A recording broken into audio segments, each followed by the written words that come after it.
Welcome to our daily reflection for this Tuesday, March 25th, the Solemnity of the Annunciation of the Lord. And this is a great solemnity. Now today, because this feast is so solemn, it trumps Lent. So we do not have to fast. In fact, we're to put away and aside our Lenten penances and fasting and rejoice and be glad in the Lord, because on March 25th, we celebrate that the angel Gabriel came to Mary and announced to her that she would bear God's son.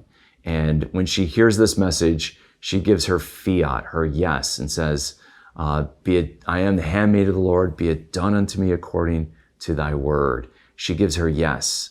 And we hear that yes echoed in her son in Psalm 40 today, which is an amazing psalm that's quoted in the Epistle to the Hebrews in the New Testament as the words of Jesus as he becomes incarnate. And so when the word, the Logos, comes down from heaven and is conceived in the womb of the Blessed Virgin Mary, who is echoed in the prophecy from Isaiah 7:14 today, where a virgin shall conceive and bear a son, and you shall call his name Emmanuel, God with us. Well, when that word comes down from heaven into the womb of the Blessed Virgin Mary, we have Psalm 40 that gives voice to it. And so I love that in the Epistle to the Hebrews, which quotes Psalm 40 as the words of Jesus to God the Father as he plunges into the creation and humbly is conceived in the womb of the Blessed Virgin Mary and takes on flesh. And what does God, the Son of God, say? He says, sacrifices or oblations you wish not, but ears open to obedience you gave me. Holocaust, sin offerings you sought not, and I said, behold, I come. And if we read that, it's also, I have a body I offer up. So Jesus comes and he says, all right, sin offerings, guilt offerings of sheep and goats and bulls, that's not what you really want. I offer up my body. And so what we see is, here I am, I come to do your will, is the refrain for today of the Psalm 40, as Jesus gives a fiat to the Father that Mary echoes. And so I love this idea that Mary gives her fiat, be it done unto me according to thy word.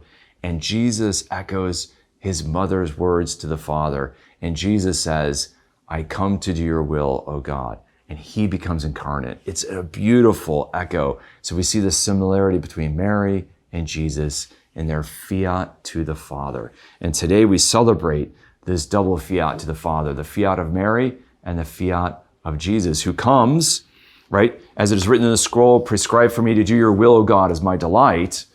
And then we see that Jesus comes to offer up his body, and that's what we'll celebrate at the climax of Lent in Holy Week, where we'll see Jesus suffering with that body and making himself a sin offering, that his body will be the sacrifice to the Father to atone for sin and to reconcile us to the Father. And so today, as we reflect this great scene of the angel Gabriel before Mary, we are to echo Mary's great prayer to the Father.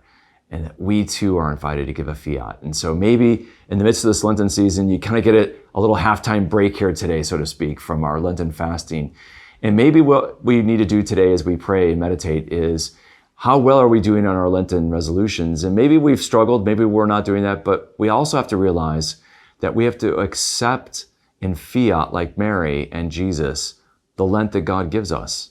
Maybe we had certain plans for Lent and we had sickness or other things that came in, stresses and problems that we don't like and we don't want. It makes us grumble and it makes us irritated. It makes us angry or disappointed. Well, maybe what we need to do at this point in our Lent is to accept the Lent that God the Father has given us. Whatever crosses he has given us. It's easy to accept the cross that we chose. I gave up chocolate, or I gave up coffee, or I gave that up. But wait a minute, you're giving me these other problems, God. I don't want that, and I'm grumbling, and I'm resisting it. We have to accept the Lent that God the Father gives us. And so today, let's imitate Mary and her beautiful son, Jesus, by giving a fiat to the Father. Whatever crosses he's given us this Lent, let us shoulder with joy and accept. And again, today is a day to rejoice because God is with us and because of his fiat and the fiat of Mary, our mother. So let's rejoice today in this great solemnity of the Annunciation. May the Lord bless and keep you.